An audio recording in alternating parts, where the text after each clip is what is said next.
Pemanggil Jenius Akademi Necromancer, Bab 11. Yang ditugaskan kali ini adalah Hector. Meilin membungkuk, mencibirkan bibirnya karena kecewa, dan Hector perlahan berdiri dari tempat duduknya. Sama seperti di kelas 1, Simon dan Hector berdiri saling berhadapan. Asisten meletakkan set kerangka di depan mereka. Kita punya waktu sekitar 10 menit lagi sampai bel berbunyi, ucap Aaron sambil melihat jam tangannya. Dia kemudian mencari di sakunya, mengeluarkan kalung yang terlihat murahan, dan menggantungkannya di leher model kerangka yang berdiri di depan meja kuliah. Gunakan kerangka itu untuk mendapatkan kalung ini.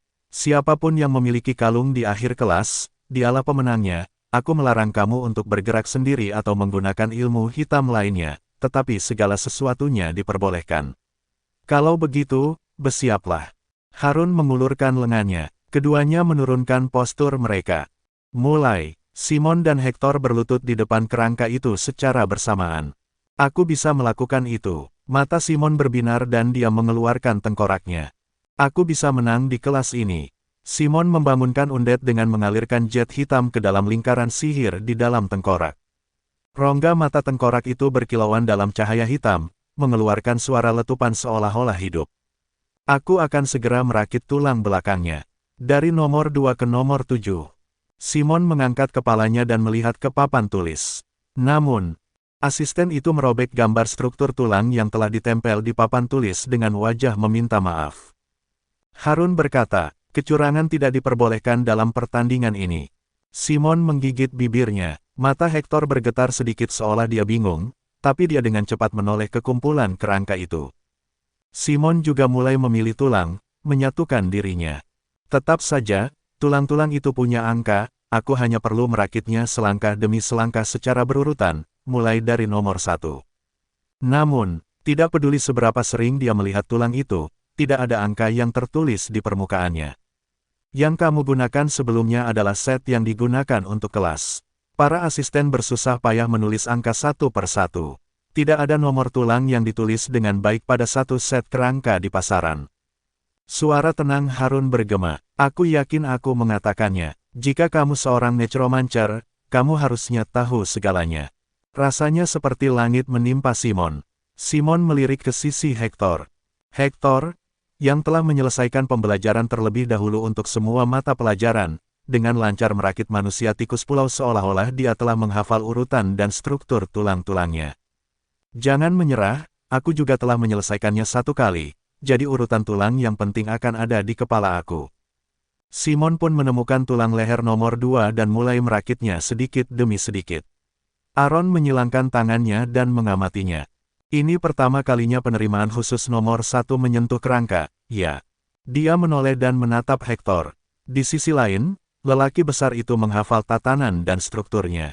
Dia mengandalkan pengetahuan dan ingatan untuk merakitnya. Aaron punya alasan tersendiri untuk tidak menunjukkan struktur tulang dan angka yang kelas 1. Tentu saja, dalam hal ini, orang yang belajar terlebih dahulu akan mendapat keuntungan yang luar biasa. Tapi kekhawatiran Aaron bukan pada siapa yang akan memenangkan pertandingan. Tujuannya adalah menemukan siswa yang memiliki bakat dalam memanggil.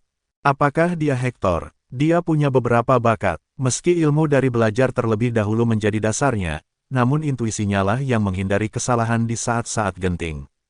Ketika dua pilihan bertentangan, dia dapat memilih pilihan yang benar dengan probabilitas yang sangat tinggi. Sebaliknya, tiket masuk khusus nomor 1. Dia bingung sejak awal, urutan tulang-tulang penting salah, dan keseimbangan perakitan secara keseluruhan bergetar. Melihat dia menukar tulang secara acak, sepertinya dia sedang mengalami kehancuran. Dia tidak terlalu suka belajar terlebih dahulu, tapi kamu harus mempersiapkan diri dengan baik jika kemampuanmu buruk. Kurasa satu-satunya siswa yang layak diterima di kelas ini adalah Hector. Klik, klik, kerangka Hector berdiri tegak, karena kedua kakinya sudah lengkap. Ada tepuk tangan di mana-mana. Secara khusus, 4 orang yang menawarkan diri untuk bergabung dengan faksi tersebut berdiri dan meneriakkan nama Hector. Aku akan menang. Hector mulai merakit lengan dan melirik Simon. Simon terjebak sejak perakitan batang tubuh. Dia tampak benar-benar panik. Dan sekarang aku menang, aku akan menginjak-injakmu sampai kamu tidak bisa bangun lagi. Hector selesai merakit lengan kanannya. Dia bisa pergi dan mengambil kalung itu, tapi saat dia melakukannya, dia bahkan mulai memasang lengan kirinya untuk menjaga wajahnya. Aku perlu mengubahnya menjadi lelucon di kelas ini, aku perlu mematahkan kepercayaan diri sebagai siswa istimewa dan menjatuhkannya ke bawah. Dalam sekejap mata, dia menyelesaikan lengan kirinya juga. Hector menyelesaikan kerangkanya bahkan tanpa melihat diagramnya. Kerangka Hector mulai bergerak. Itu sedikit tidak stabil, tapi jelas ada langkah maju. Tengkorak yang mengelilingi Simon, seolah memprovokasi dia, telah mengambil kalung yang tergantung dari model dan menggantungkannya di lehernya. Hector mengangkat lengan kanannya yang berotot.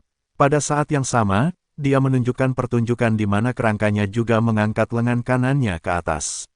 Siswa yang duduk di kursinya tertawa terbahak-bahak. 5 menit lagi, suara dingin Harun terdengar. Petik 2, petik 2. Simon masih bingung merakit tubuhnya. Entah itu karena dia gugup atau sadar akan lawannya, rangkaian tulang yang sepertinya dia ingat telah menghilang dari pikirannya.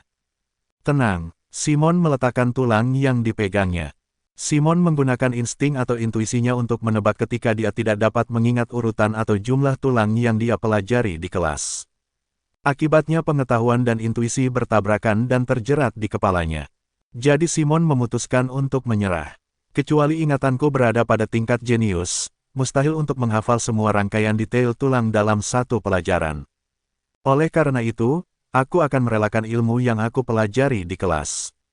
Kali ini, aku hanya akan berkumpul dengan intuisiku. Jadikan itu sesuai keinginanku. Simon memukul kerangka yang sedang dirakit itu dengan lengannya dan mematahkannya. Suara-suara terkejut terdengar dari ruangan itu. Apakah dia menyerah? Tidak ada keterampilan, tidak ada nyali. Bagaimana dia mendapat tiket masuk khusus nomor 1? Simon tidak memperhatikan suara-suara itu. Dia tidak ingin meninggalkan sedikit pun penyesalan sampai akhir dalam waktu yang ditentukan. Dia mengangkat tengkorak nomor 1. Rasa dan kebiasaan yang terbentuk dalam waktu singkat itu tanpa disadari berteriak untuk merebut tulang leher nomor 2. Buatlah sesuai keinginanku. Simon mengabaikan ini dan menghubungkan nomor 5, 7, dan 10 ke tengkorak satu demi satu. Bukankah itu salah sejak awal? Ini sudah berakhir. Simon mengatupkan giginya. Tidak ada alasan untuk memberikan jawaban yang benar. Instruksi Profesor Aaron adalah kamu hanya perlu mengangkat kerangka dan mendapatkan kalung itu, apapun metodenya. Tidak ada cukup waktu, aku akan membuang struktur yang sulit dan menyederhanakannya. Buat kaki depannya, berpusat pada nomor 20. Aku tidak bisa menghapus nomor 27 karena itu poin kuncinya. Sebaliknya, aku akan mengambil nomor 29. Aaron, yang diam-diam memperhatikan pekerjaan Simon, membelalakkan matanya. Ini, apa yang dibuat Simon bukanlah manusia tikus pulau yang jujur. Melainkan wujud binatang berkaki 4 dengan kedua kaki dan tangan di lantai. Omong kosong, itu tidak masuk akal, tapi tidak ada keraguan. Ia memiliki struktur tulang yang mirip dengan monster tikus besar, tikus abu-abu, yang konon ditemukan di kota-kota besar di bagian barat benua. Faktanya, ia termasuk dalam kategori biologis yang sama dan dikenal sebagai pendahulu manusia tikus pulau. Dia menciptakan kembali penampakan manusia tikus sebelum evolusi dengan merakit tulang secara berbeda. Tentu saja, ciri anatomi, ekologi, dan organ dalamnya sangat berbeda, sehingga mustahil menciptakan tikus abu-abu yang sama. Namun, apa yang dia buat sekarang adalah mayat hidup, sesuatu yang bekerja tanpa perlu mengikuti aturan makhluk hidup. Adalah mungkin untuk membuat tulang bergerak dengan sihir hitam, entah itu pas atau tidak. Dia menempelkan tulang ekor nomor 49 di dada. Itu masuk akal. Bagaimana dia tahu kalau nomor 11 dan nomor 16 cocok? Dia tidak mengenal konsep dan pengetahuan, tapi dengan wawasan alami. Apa yang dibuat di hadapannya saat ini adalah produk cacat yang jauh dari jawaban benar yang diinginkan Aaron. Belum, Harun merasakan getaran yang seluas lautan. Ada yang aneh. Di sisi lain, Hector juga merasa ada yang aneh dengan Simon. Dengan tangan dan kaki di lantai dan tubuh bagian atas diturunkan, karya Simon adalah kerangka aneh yang tidak bisa disebut manusia tikus pulau. Tapi dia yakin ada sesuatu yang sedang dibangun. Bagus sekali, Simon. Cindy Vives tiba-tiba berdiri di ruang kelas yang sunyi dan mengangkat tangannya. Bentuknya sudah lengkap. Aku tidak tahu apa itu, tapi selesaikan saja. Rick pun bangkit dari tempat duduknya dan berteriak tanpa menyadarinya. Siswa yang lain melihat pekerjaan Simon dengan ekspresi tegang. Bahkan Meilin, peringkat teratas kelas A, hampir berdiri. Hector menggigit bibirnya. Akulah yang menyelesaikan produknya, aku bahkan melakukannya dalam waktu sesingkat-singkatnya tanpa melihat diagram. Aku karakter utama di sini. Tapi kenapa tidak semua orang menatapku? Hector menjadi gugup, sama seperti di kelas 1. Kamu pikir aku hanya akan duduk diam dan membiarkan ini terjadi? Hector memerintahkan kerangka itu. Aaron mengatakan bahwa dilarang untuk bergerak secara langsung atau menggunakan ilmu hitam lainnya, tetapi tindakan lain diperbolehkan. Kerangka Hector mulai berlari ke arah Simon, yang sedang berkonsentrasi pada perakitan dan tidak menyadarinya.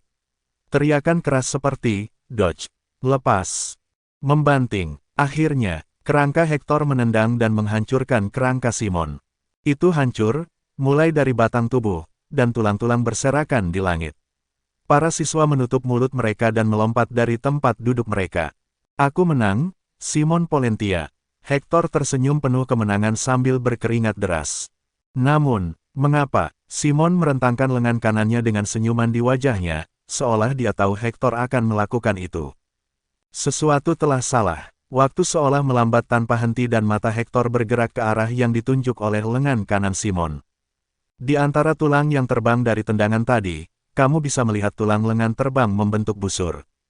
Ia terbang di samping kerangka Hector dan melakukan satu gerakan sederhana namun sangat tepat. Berdesir, lengan itu meraih kalung yang dipakai kerangka itu dan melepaskannya. Kemudian, ia jatuh ke lantai seolah kehilangan kekuatannya. Semua orang ternganga, dan pada saat yang sama, cincin, bel yang jelas berbunyi sebagai tanda berakhirnya kelas. Petik 2, petik 2, petik 2, petik 2. Ada keheningan mendalam di kelas. Tidak ada yang bisa membuka mulut.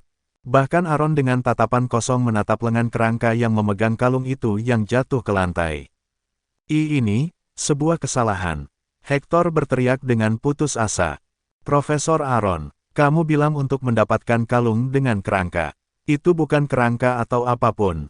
Itu hanya sepotong tulang yang tidak ada artinya.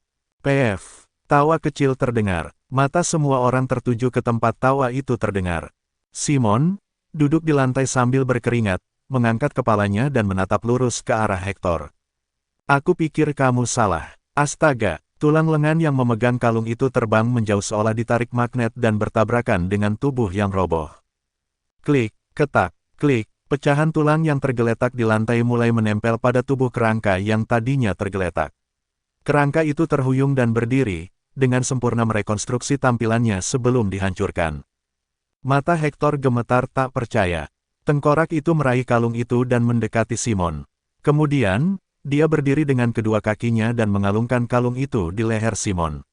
Menatap wajah masam Hector, Simon tersenyum. Apakah kamu puas sekarang? Tidak peduli siapa yang memulainya. Sorakan sengit terjadi di ruang kuliah.